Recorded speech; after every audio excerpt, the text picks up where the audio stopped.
you know, top-down philanthropy and top-down succession planning are often limited, if not, unsustainable. Why don't I, Deborah, I'm going to stick with you for a second, give you, do you want to talk about, what does top-down philanthropy even mean, top-down succession planning, and, why it's not sustainable? Sure. Well, in my mind, the top down is that it's coming from the wealth generators, that they're saying this is the way it's to be. Like you said, it's my way or the highway. This is the way we do it in our family. This is the way we've always done it, sort of those phrases that you hear. And, and what we were saying earlier, I mean, this is where that round philanthropic table really comes to the forefront, and it is a place where you have the equal voices. And as I said, you're going to find that while there may be shared values between the generations, you may see those expressed in the world differently in terms of how they want to make an impact, in terms of the interests.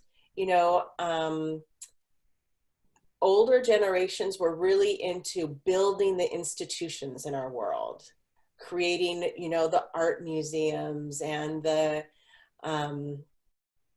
libraries and the great institutions that we have. And those need to be maintained. And we have other things, other places that we want to make an impact. What we're seeing in the rising generation is they're very interested in advocacy, and they're very interested in environment.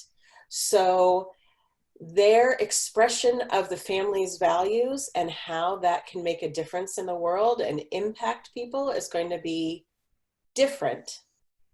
And so in that case, top down does not work, because you're going to have a difference of opinion. So that's where you bring in everybody's, that's where the active listening really takes place, is how can we still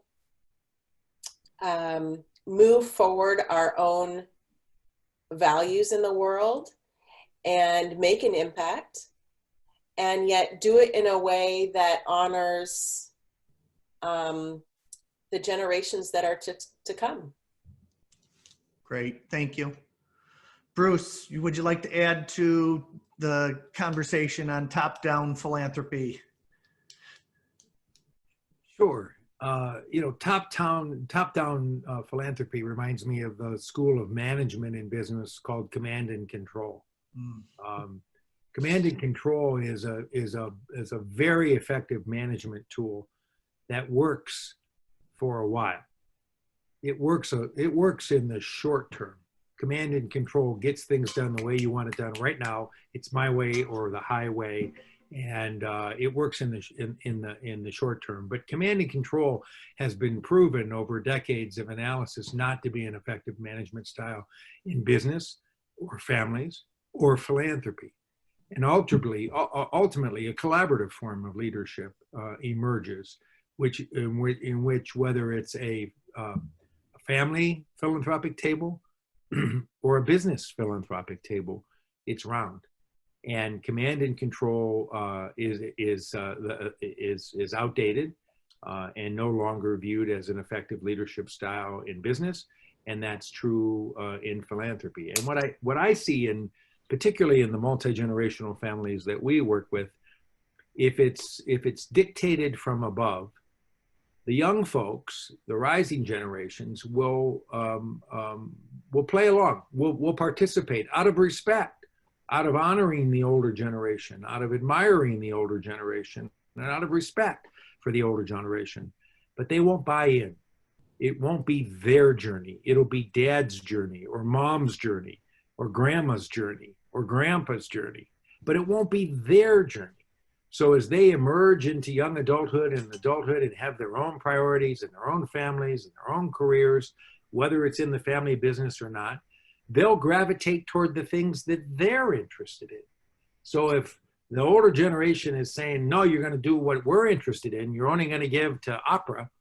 And, you know, the 20-year-old isn't into opera. Sure, they'll do it out of respect, but they won't buy in, and it won't last long. And eventually they'll drift away from that philanthropic table because it's not their table. The beauty of a philanthropic table is that it can really be a place where everybody gets to sit, where everybody gets to have a place at the table and feel that buy-in, look through their own generational lens, and find passion and engagement around the things that they collectively care about. And so it's a good analogy from business. Command and control will work for a while, but it won't work for the long term. And the goal of most family philanthropy and business philanthropy is to last over time, and not just to last for right now. Love it. Yeah, it's funny when as you say that, I have two things that come to my head. One is we have a set of ground rules when we meet with one family business, and one of the ground rules is G2, wait for G3 to answer.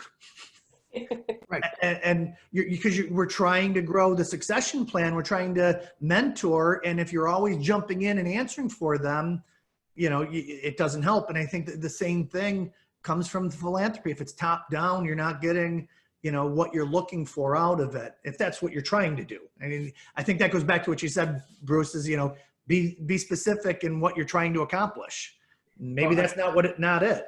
Well, let me just tell you, in my family, I have 4 sons, and they range from age 33 to 12.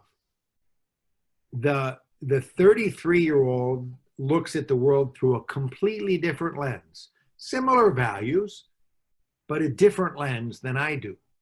And the 12-year-old looks at the world through a completely different lens than his 33-year-old brother, right? Because each generation of people have their own life experiences, have their own lens, have their own opportunity to view the world differently. And we all have so much to learn from each other. The older generation from the youngers, and the youngers for the olders, that the opportunity to do so in philanthropy, when again, it's outwardly focused. Right. Difference in the world. It's no longer your own money.